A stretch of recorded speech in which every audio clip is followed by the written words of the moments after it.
Another player who is part of those stories this morning, two players are linked to Chelsea via the media, are Mitrovic and Firmino, both, big signings for the Saudi League, popular names from the Premier League. Is there any truth to those links to Chelsea? Have you heard that they've been offered to them, and are Chelsea tempted to bring in a striker of the ilk of those two? Well, Firmino's been offered around. That's the big difference, that everyone thinks the players want to leave Saudi, and people are entitled to that opinion. But with Firmino, it's very different. Al Ahly actually want him loaned out. Whether or not they consider a permanent sale, sources are slightly less clear at this stage within the club. But a loan, absolutely. If the right offer is presented in the next 2 weeks or so, it's Al Ahly that want to loan Firmino, and then maybe assess a little bit further down the line whether or not they want to keep him or not. I think Firmino is probably done with the project. In the summer, at least, even if he's loaned, we'll consider a move away. And part of that is, again, down to not settling at Al Ahly, but more from a football perspective. I think he's okay with Saudi Arabia and enjoying Jeddah, but not enjoying playing for the team, because the style from the manager, Matthias Jassel, doesn't really fit for him. And he's spent a lot of time on the bench and he's failed to score goals. He got a hat-trick in his opening game, and then I don't think he's got on the score sheet in the league since then. So it hasn't worked out. And Al Ahly are actually the ones that want Firmino out, at least in a temporary manner. And then it may be because Al Ahly have got an incredible squad, and yet they're 13 points off the top. But when you just look at the 11 and the foreigners that they signed, with the likes, for example, of Riyad Mahrez as well, they should be doing much, much better. So maybe Jassel doesn't last. Maybe a new manager comes in. We know that Al Ahly have looked in the past at Jose Mourinho, and sources indicate if he is open to Saudi Arabia in the summer, that could be another possibility. And then if they loan Firmino, the situation can change and maybe he comes back. So there'll be a player narrative here and there'll be a club narrative, and maybe they'll be slightly different come the summer. But in the short term, everyone's on the same page. Firmino's open to a loan, maybe with an option or an obligation, and the club are open to a loan, but they're saying they still want to try and bring him back over the summer and then reassess. In terms of Chelsea and other clubs that have been linked, again, no direct approach at this stage, but it's absolutely true that Firmino is being offered around. Another club to look out for is Fulham, and I don't think that this would be right for Firmino, even though he wouldn't have to face the consequences of potential relegation if it was only a half-season loan. But Sheffield United had actually inquired and were one of the first clubs from the Premier League to have inquired when still Paul Heckingbottom was in charge. Now it's Chris Wilder. There may be slightly different perspectives, but you've definitely got 3 or 4 Premier League clubs. A return to Liverpool is being downplayed by sources.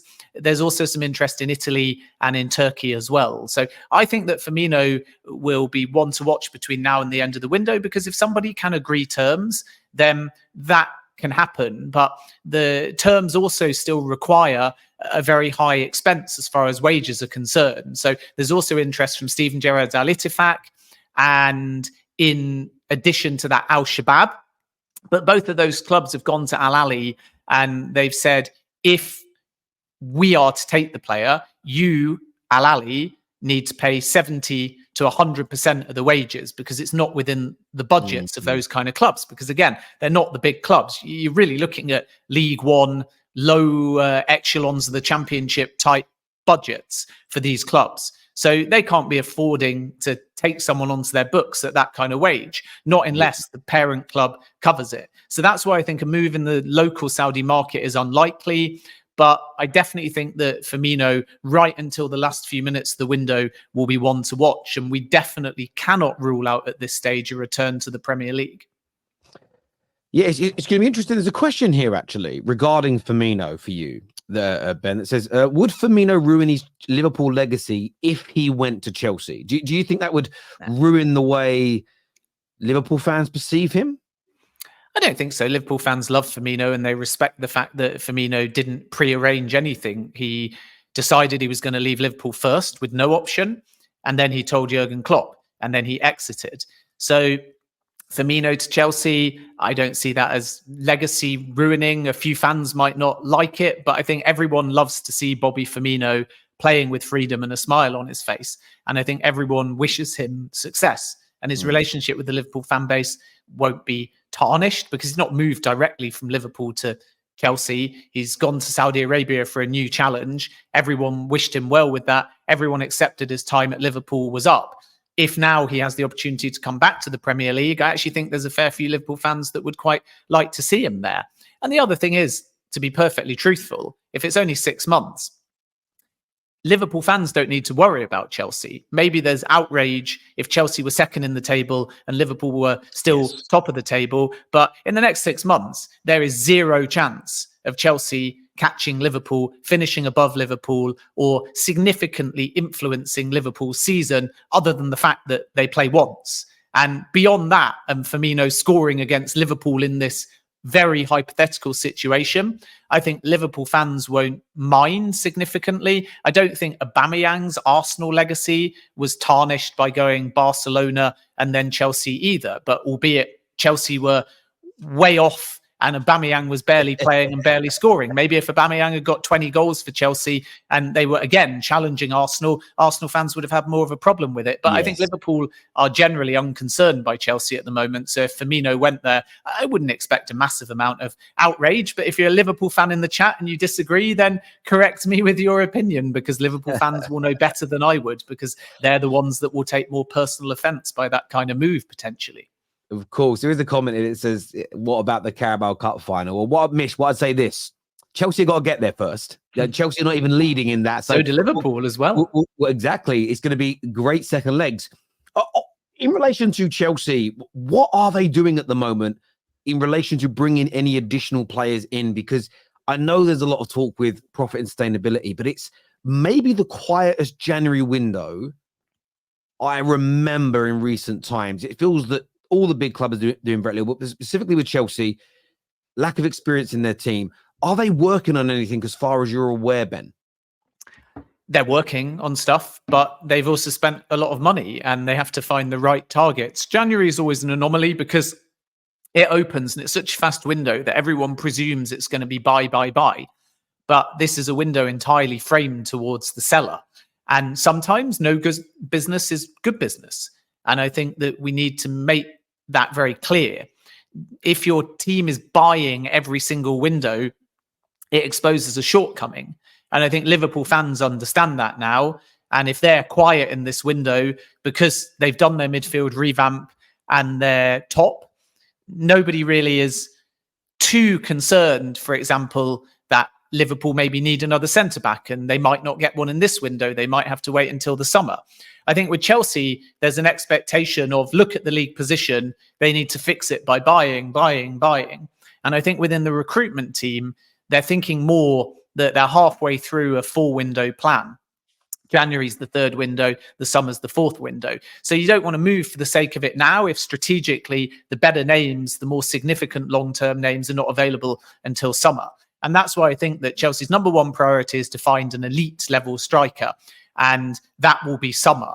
And that might be Victor Osimhen. They'll be in the race for that kind of target without doubt. But there's not much that can be done in January regarding him. Same for Ivan Toney. The expectation is that he'll stay at Brentford and then might go in the summer, but could also leave as a free agent in 2025 if a new contract is not agreed. And it's tough for Brentford there because the player wants about 200,000 a week and Brentford can't really offer that. And they don't know what league they're going to be in yet anyway next season. It's Tony's goals that are hopefully going to keep them clear of the relegation zone. So Chelsea see all of this and they understand that there's just not that many names available that are elite, that are proven, that can be dropped straight in. And if you can't buy better than what you've got, there's really no point.